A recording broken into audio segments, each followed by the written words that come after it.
Special intensive રિવિઝનની જે કામગીરી શરૂ થયેલી હતી એમાં હવે આપણે આપણી ડ્રાફ્ટ મતદાર યાદી આપણે પ્રસિદ્ધ કરીએ છીએ.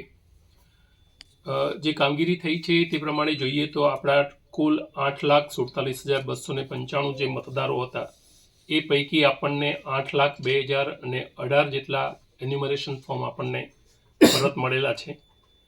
તે પૈકી 45,277 એ મતદારો આપણને કાં તો એ લોકો શિફ્ટ થઈ ગયા છે, કાં તો મૃત્યુ થઈ ગયા છે, અથવા કોઈ કારણસર આપણને સ્થળ ઉપર મળેલા નથી.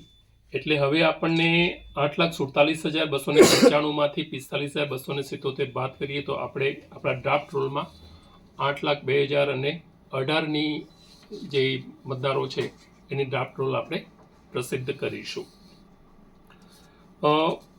આપણે આ સ્પેશિયલ ઇન્ટેન્સિવની જે કામગીરી હતી એમાં આપણે મેપિંગ કરવાનું હતું.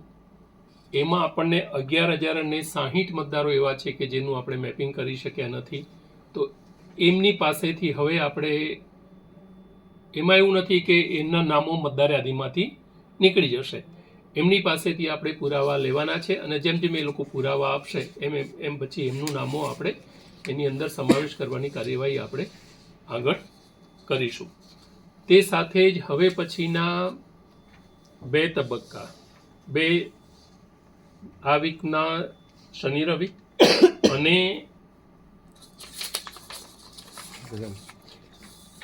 3જી અને 4થી તારીખ જાન્યુઆરી એ તારીખે પણ BLO દ્વારા જે તે મતદાન મથકે બેસીને એમના જે હક દાવા છે તે માટેના ફોર્મ સ્વીકારવાની કામગીરી પણ કરવામાં આવનાર છે. એમના ફોર્મ સ્વીકારીને પછી ECI દ્વારા જે સમયગાળો નક્કી થયેલો છે તે પ્રમાણે એમના નામો મતદાર યાદીમાં સમાવવા માટેની કાર્યવાહી કરવામાં આવશે.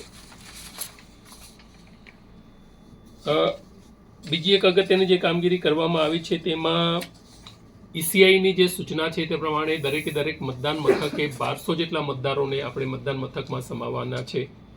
અત્યારે જે પ્રમાણે આપણી પાસે મતદારો જે નોંધાયેલા છે એ પ્રમાણે કુલ આપણા 840 મતદાન મથકો થાય છે.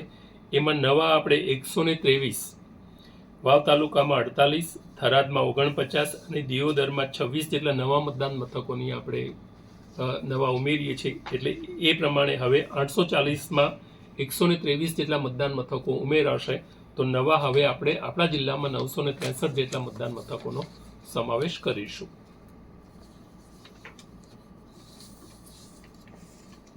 આટલી અમારા તરફથી તમને યાદી છે.